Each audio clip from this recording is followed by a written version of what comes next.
प्रिय माताओं, बहनों और भक्तजनों, आप सभी को मेरी ओर से पावन नवरात्रि की हार्दिक शुभकामनाएं। माँ दुर्गा की कृपा आप और आपके परिवार पर सदा बनी रहे। नवरात्रि का यह उत्सव केवल एक पर्व नहीं, बल्कि यह आत्मशुद्धि, श्रद्धा और शक्ति का संगम है। इन 9 दिनों में जब हम माँ दुर्गा के 9 स्वरूपों की उपासना करते हैं, तो हमें जीवन के हर क्षेत्र में शक्ति, शांति और संतोष प्राप्त होता है। आज हम जिस स्वरूप की कथा सुनने जा रहे हैं, वह है माँ स्कंद माता। नवरात्रि के 5वें दिन स्कंद माता की पूजा अर्चना की जाती है। इनका नाम सुनते ही मन में वात्सल्य और करुणा की भाव जागृत हो जाता है। स्कंद माता का स्वरूप अत्यंत दिव्य और शांत है। वे अपने गोद में बाल रूप स्कंद अर्थात कार्तिकेय को धारण करती है, इसीलिए इन्हें स्कंद माता कहा जाता है। भक्तों, व्रत का महत्व केवल भोजन से परहेज करने तक सीमित नहीं है। व्रत का सच्चा अर्थ है अपने मन और इंद्रियों को संयमित करना, अपने भीतर की नकारात्मक को त्याग कर ईश्वर के चरणों में समर्पित होना। जब हम व्रत रखते हैं, तो हम केवल माँ दुर्गा से वरदान की याचना नहीं करते, बल्कि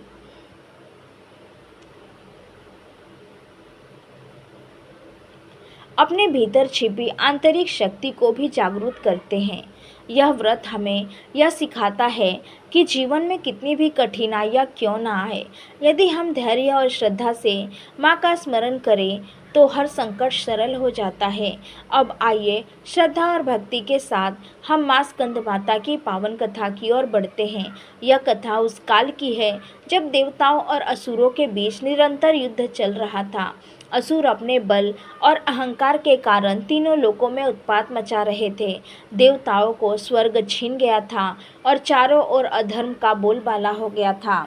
उस समय देवताओं ने मिलकर भगवान शिव और माता पार्वती से प्रार्थना की कि वे ही इस संकट से मुक्ति दिला सकते हैं। माता पार्वती, जो स्वयं शक्ति स्वरूपा है, उन्होंने देवताओं की व्यथा सुनी।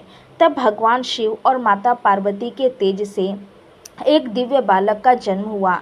यह बालक कोई और नहीं बल्कि भगवान कार्तिकेय थे, जिन्हें स्कंद भी कहा जाता है। कार्तिकेय का जन्म केवल देवताओं को असुरों से बचाने के लिए हुआ था। वे बचपन से ही अत्यंत तेजस्वी, पराक्रमी और अद्वितीय थे।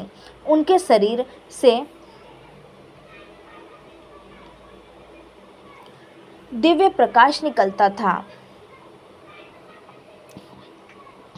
और वे देखने में अति मनमोहक थे। माता पार्वती ने अपने बालक को अपनी गोद में लेकर उसका पालन पोषण किया और वह माँ का वात्सल्य देखकर सभी देवता भाव विभोर हो उठे। माता पार्वती जब बाल स्कंद को अपनी गोद में लेकर बैठती, तो उनके इस रूप से समस्त लोगों में करुणा, ममता और शांति का संचार होता। तभी से माता पार्वती स्कंद माता नाम से विख्यात हुई। भक्तों, जब असुरों का अत्याचार चरम पर पहुंच गया और देवताओं की सहन शक्ति समाप्त हो गई, तब भगवान कार्तिकेय को युद्ध के लिए तैयार किया गया। माता स्कंद माता ने स्वयं अपने पुत्र को असुरों के विरुद्ध युद्ध के लिए भेजा। यह दृश्य अत्यंत भावुक करने वाला था। एक ओर माँ का हृदय अपने पुत्र के लिए चिंतित था, वहीं दूसरी ओर उन्हें विश्वास था कि उनका पुत्र अवश्य ही असुरों का विनाश करके धर्म की स्थापना करेगा। कार्तिकेय ने माता स्कंद माता की आज्ञा लेकर युद्ध भूमि में प्रवेश किया। असुरों की सेना बहुत बड़ी और पराक्रमी थी, परंतु बाल कार्तिकेय की दिव्य शक्ति और युद्ध कौशल के सामने वे टिक न सके।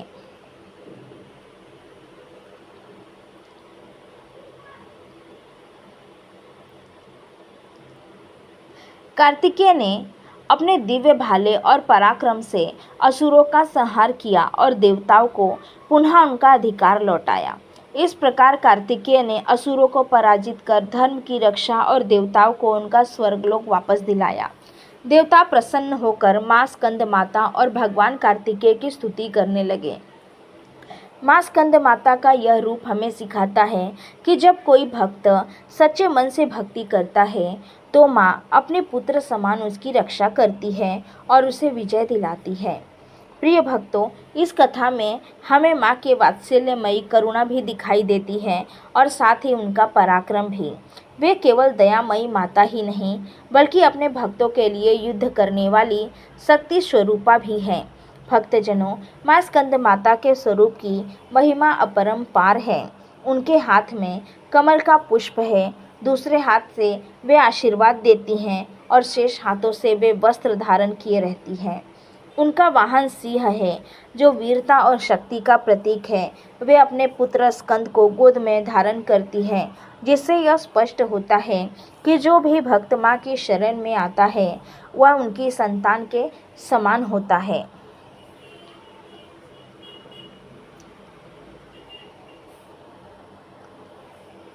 माँ स्कंद माता की उपासना करने से भक्त को न केवल सांसारिक सुख और समृद्धि प्राप्त होती है बल्कि उसे आध्यात्मिक उन्नति भी मिलती है।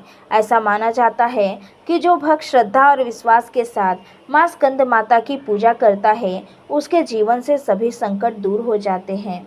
उसकी रक्षा स्वयं देवी करती है। भक्तों, यह कथा हमें यह सिखाती है कि माँ और संतान का संबंध कितना पवित्र होता है। माता अपने पुत्र को केवल प्रेम ही नहीं देती बल्कि समय आने पर उसे धर्म और कर्तव्य निभाने की प्रेरणा भी देती है। जिस प्रकार स्कंद माता ने अपने पुत्र को धर्म की रक्षा के लिए युद्ध भूमि में भेजा, उसी प्रकार वे हमें भी सिखाती हैं कि हमें जीवन में कठिनाइयों से भागना नहीं चाहिए बल्कि साहस और धैर्य के साथ उनका सामना करना चाहिए। नवरात्रि के पावन दिनों में स्कंद माता की उपासना विशेष फलदायी मानी जाती है। भक्तों को चाहिए कि वे स्नान करके शुद्ध वस्त्र धारण करें, एक स्वच्छ स्थान पर माँ स्कंद माता की प्रतिमा या चित्र स्थापित करें, उनके सामने दीप जलाएं, धूप अगरबत्ती चढ़ाएं और उन्हें सफ़ेद या लाल पुष्प अर्पित करें। माँ को विशेष रूप से गेंदा और कमल के फूल प्रिय है। प्रसाद के रूप में केले और मिठाई अर्पित करने से माँ शीघ्र प्रसन्न होती है। पूजन के समय भक्त को पूरे मन और श्रद्धा के साथ स्कंद माता की स्तुति करनी चाहिए। या देवी सर्व भैषु मातृरूपेण ससिस्ता नमस्ते नमस्ते नमस्ते नमो नमः का जाप करने से मन को शांति और आत्मा को संतोष मिलता है। इसके बाद दुर्गा सप्तशती के 5वें अध्याय या स्कंद माता से संबंधित स्रोत का पाठ करना चाहिए। पाठ और पूजा के बाद आरती करें और माँ से अपनी मनोकामनाएं कहें। माँ स्कंद माता भक्तों की हर इच्छा को पूर्ण करती है। ऐसा कहा जाता है, इस दिन यदि आप कोई साधक श्रद्धा से माँ की उपासना करता है तो उसे संतान सुख प्राप्त होता है। संतान की रक्षा, उन्नति और स्वास्थ्य के लिए यह पूजा अत्यंत लाभकारी है। भक्तों, स्कंद माता की कृपा से साधक को ज्ञान और विवेक की प्राप्ति होती है। उनका व्रत करने से साधक के सभी शत्रु नष्ट हो जाते हैं, भय समाप्त हो जाता है और जीवन में सफलता के मार्ग खुल जाते हैं। यह पूजा आत्मिक शांति और मोक्ष की प्राप्ति का भी